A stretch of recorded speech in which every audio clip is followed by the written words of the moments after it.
저는 텍스트를 좀 강조를 많이 합니다. 그래서 본문을 사랑하는 설교자, 그래서 본문이 설교 가운데 드러나고 본문이 살아있고 또 설교자의 말씀이지만 본문의 말씀으로 성도들을 변화시키는 본문이 일하는 설교 그쪽을 좀 강조를 합니다.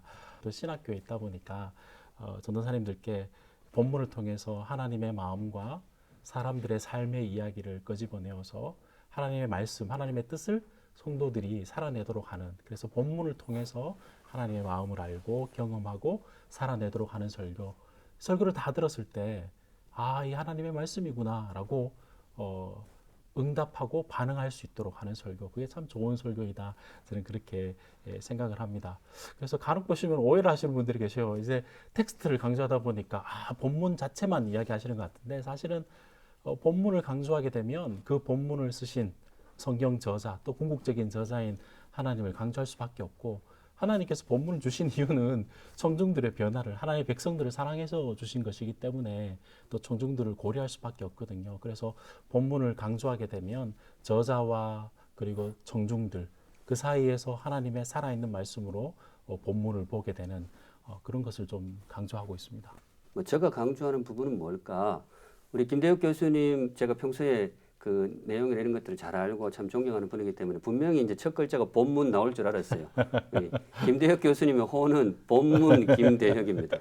근데 저는 그 학교 강의하면서 내가 죽으면 무덤에다가 충무공 이순신, 백범 김구, 그럼 저는 주제 최경락 이렇게 해달라 제가 부탁을 하고 있어요. 물론 이제 주제가 반드시 본문에서 나와야 되죠. 그런데 본문에서 나와야 되는데 본문에서 나왔지만은 선명하게 전달되지 않으면 마치 그 길가에 뿌려진 씨앗처럼 허비될 수가 있으니까 그걸 어떻게 하면 잘 전달할 수 있을까? 제가 공부하고 경험한 그 결론은 그거였어요. 선명한 주제. 그래서 이제 본문에 기초한 선명한 주제. 이게 제가 제일 강조하는 대목이 되겠습니다. 그래서 설교자가 단상에 올라갈 때에 오늘 설교를 통해서 성도들의 가슴에 새기고 싶은 짤막한 한 문장, 그걸 이제 주제라고 부른단 말이죠.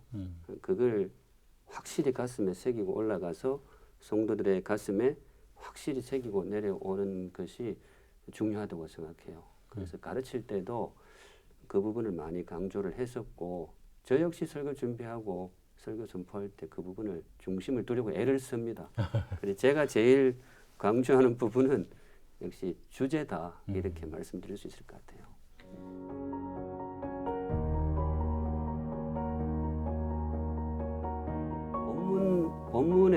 본문을 잘 드러내는 설교, 그게 지금 현재 설교학계에 있어서 굉장히 중요한 이슈라고 생각해요. 이슈라고 생각하고 그 부분이 우리 이제 현장 설교자들한테도 많이 전달이 되었으면 좋겠다, 그런 소망도 가지고 있고요. 그러면 또 예전에는, 지금도 이게 뭐 중요한 이슈로 품고 있는 분들이 많을 거예요. 조금 전만 하면 그때는 굉장히 뜨거운 이슈가 구속사적 설교였죠. 구속사적 설교. 그게 굉장히 있었는데, 제가 오늘 이 모임을 준비하면서 이 둘의 공통점이 뭘까? 굉장히 신실한 설교를 추구를 하는 것 같아요. 신실한 구속사적 메시지라는 것도 그렇고 본문성을 강조하는 것도 그렇고, 본문의 아주 신실한 메시지, 본문이 전달하고 있는 내용을 굉장히 신실하게 전달해야 된다. 거기에 대한 에너지를 많이 집중한다는 의미에서 매우 좋은 거라고 생각하고, 저도 거기에 마음을 많이 보태고 싶고, 그런데 그러면서도 이제 거기에 대해서 제가 한마디를 보탠다면 균형이 굉장히 중요한 것 같아요. 구속사적 설교가 굉장히 좋은 가르침이었는데, 소위 이제 윤리적인 설교, 모범 제시형 설교의 중요성을 너무 조금 떨어뜨린 게 아닌가. 맞습니다. 성경에 보면 인디카티브 메시지도 많이 나오지만은, 직설형 메시지도 많이 나오지만은, 임페러티브 명령형 메시지도 굉장히 많단 말이죠. 근데 그 부분을 조금 살려줬으면 좋겠고, 그다음에 이제 김대혁 교수님 말씀 제가 조금 이따 한번 들어보고 싶은데, 본문성을 강조할 때 장르적인 특성도 굉장히 강조를 많이 하시는 것 같아요. 네. 이제 본문의 어떤 장르적인 특성도 설교에 많이 살려야 된다. 그만큼 이제 본문의 신실한 설교를 추구하는데, 저도 굉장히 좋게 생각해요. 왜냐하면 본문에 신실해야 되니까. 네. 그런데 제 경우에는 현장에 있다 보니까 설교 자체가 하나의 장르라는 생각이 많이 들어요. 설교라는 장르가 따로 있다. 그래서 장르에 상관없이 옮겨올 때는 설교라는 장르에 이렇게 조금 힘을 실어주는 그런 설교적인 접근도 굉장히 중요하다고 생각해요. 기본적으로 이제 전통적인 설교는 이제 본문에서 본문을 이제 중요시하는 거 참 맞죠. 근데 주로 이제 내용 가지고 바른 내용을 전달하면 청중들이 변할 것이다라는 생각들을 은연중에 많이 좀 가지고 계셨어요. 그게 꼭 이렇게 나쁜 것이 아니라 계몽주의적인 영향도 좀 있지만 적어도 설교라면 바르고 선명한 내용을 전달해야 되지 않을까. 거기에 대한 것은 우리가 서로 양보할 수도 없고 타협할 수도 없습니다. 그거 안 되는데 설교는 될 수가 없겠죠. 그런데 이제 너무 이제 내용 위주로 하다 보니까 우리가 바른 내용들을 전달하면 청중들이 알아서 잘 받겠지라고 생각을 했는데 사실은 청중들이 좀 변했습니다. 그래서 뭐 미디어의 영향력도 있을 것이고 또 그 사람들이 이제 하나님의 그 하나님 나라에 대한 세계들에 대한 뭐랄까요 그 권위를 인정하지 않으면서부터 청중들이 좀 강단의 메시지를 좀 무시하는 소홀히 하는 경향들이 많아졌죠. 그러다 보니까 아마 신설교학, 새로운 설교학이라서 청중들이 잘 들을 수 있는 이야기 형식의 설교들 혹은 내러티브 설교들이 나오기 시작을 했고, 근데 이제 그런 것 이후에 장단점이 다 있겠죠. 그래서 그게 이제 하나의 설교의 내용에서 설교의 형식으로 옮겨왔다면 그 이후에는 아마 1990년대 이후로부터는 설교학에서 이 설교와 설교의 내용과 형식은 함께 가는 건 맞는데 과연 설교가 뭔가? 라는 차원에서의 본질적인 질문들을 많이 던지기 시작했습니다. 그래서 그러면서 이제 공동체적 설교도 나오고 하나님 나라를 강조하는 설교들도 나오고 그러다가 요즘 제가 느끼는 이게 이슈인지는 잘 모르겠지만 제가 느끼는 바는 뭐냐면 설교의 본질, 설교가 과연 어떤 행위인가 그리고 그것을 행위를 하는 설교자는 어떤 사람인가라는 고민들이 훨씬 더 많아진 것 같습니다. 팀켈러 목사님 책을 보면 뒷부분에 설교자의 서브 컨텍스트라고 이야기를 해서 서브 텍스트라고 이야기를 해서 설교자의 내면 동기 이런 이야기들이 나오기 시작했습니다. 그래서 본문 세계가 있고 청중 세계가 있는데 이 둘을 결국은 설교자가 이어주는데 과연 설교가 어떤 행위이고 설교자는 어떤 사람인가 여기에 대한 이제 퀘스천 마크들을 많이 찍는 시대에 오지 않았나 그런 어떤 이슈가 좀 있고요.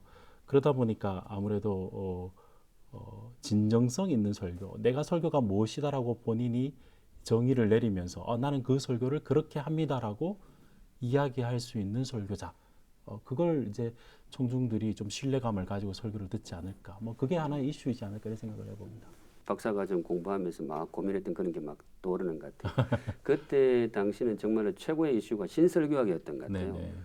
미국 설교학의 어떤 그것도 진영이라고 할 수 있을지 모르겠는데 네. 신설교학 주장하시는 분들하고 또 강해설교, 전통적인 강해설교 주장하시는 분하고 그 사이에 약간 가교를 놓으려고 한다고 할까요? 네. 그런 분들의 뭐 이렇게 매핑도 하고 지형 분석도 하고 했던 그런 기억이 떠오르는 것 같은데 현재는 아마 대체로는 이제 그 성경에 대한 신실한 말씀을 전하면서 방법론적으로 청중에 다가갈 수 있는 뭐 양자를 다 맞추는 그런 식으로 아마 절충을 이루는 것 같아요. 맞습니다. 그 정도가 제일 지혜롭지 않나 생각이 듭니다. 그러면서 그 일을 해 나가는 설교자가 어떤 설교자인가에 대한 그리고 설교가 뭔가, 설교 행위가 뭔가에 대한 고민들이 좀 많아진다. 이건 좀 뭐랄까요, 좀 재미있는 저의 나름대로의 인사이트라 그럴까요? 뭐 통찰이라 그런다면 어거스틴이 설교의 목적을 to teach 잘 가르치고 to delight 기쁘게 하고 to move 사람들을 움직이는 이제 설교의 궁극적인 목적 이렇게 생각을 했는데 설교학이 뭐 실제적으로 이렇게 이제 붐업이 된 것은 1960년대 이후인 것 같은데 그 추세가 보면 잘 가르치다가 그 다음에 청중들 하여금 잘 기쁘게 듣도록 만들다가 지금은 어떻게 설교가 우리 삶 속에 작동하고 있는가 이런 식의 학문적인 흐름과 이 설교의 목적들이 이렇게 맞춰져 가는 느낌이 좀 드는 생각이 듭니다. 그래서 옛날 어르신이 한 이야기가 이게 참 통찰이 있구나. 시대에 또다시 이렇게 마치 순환처럼 또다시 돌아오고 아마 이거 목적을 이야기하다가 보면 나중에 그러려면 또 내용이 좋아야 되고 이게 또 이렇게 조합처럼 순환이 되지 않을까, 선순환이 되지 않을까 그런 생각이 봅니다.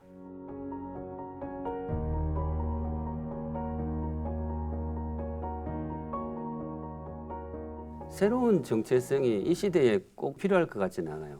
설교자가 써야 할 자리는 늘 이제 같은 자리 같아요. 신약 성경에 좀 전에 제가 언급한 뭐 존 스토트 목사님 쓰셨던 그런 신약에 나오는 여러 메타포들이 나온단 말이죠. 네. 뭐 사자들이란 종, 뭐 아버지 이런 뭐 5가지 상을 통해서 소개가 되고 있습니다만은 제 경우에는 그 중에 이제 청직이라는 메타포가 제일 뭐 적합하고 뭐 영원한 설교자의 소명이 아닌가 싶어요. 네. 자기 말이 아니고 주인이 주신 그 양식을 주인의 창고에서 꺼내서 내 사람이 아니고 주인의 가족에게 먹이는 사람.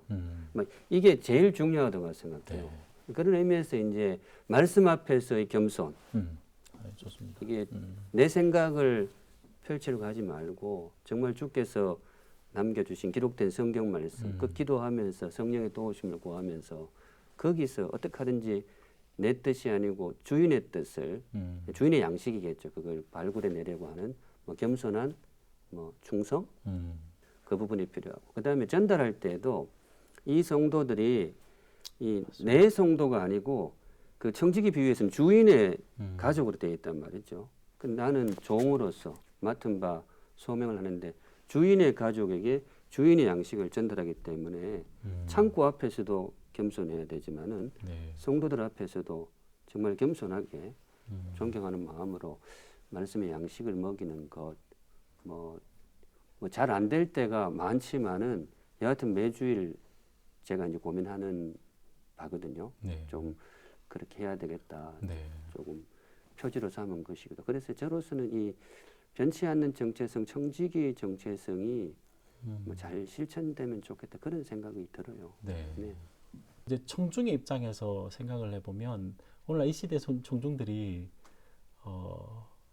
자기에게 자기를 정말 진정으로 케어해주는 목사님의 그 목사님을 통한 하나님의 음성을 듣고 싶어할 것 같은 생각이 들어요. 네. 우리 목사님이 나를 위한 말씀을 마음을 담아서 해주시냐. 이게 저 표현을 좀 달리하면 집밥 설교라고 생각합니다. 그러니까 많은 대중을 향해서 밥집을 차리는 목사가 아니고 하나님 양식은 가지고 오는데 내 청중을 생각한다면 때로는 그 미음을 끓여야 될 때도 있고 때로는 먹기 싫어도 콩을 넣어야 되는 잡곡을 해서 먹여야 되는 때로는 당위정처럼 살살 뿌려 설탕을 뿌려서라도 밥을 먹도록 만드는 그런 어떤 집밥 설교를 하는 설교자가 참 필요하지 않을까 싶은 생각이 들어요. 특별히 코로나 이후에 목사님들의 설교를 유튜브로 이렇게 보고 있는데 이렇게 클릭하면서 목사님의 설교를 듣는다는 게 마치 소비처럼 청중들이 그렇게 듣는데 그러면서 그들의 마음속에 우리 청중들의 마음속에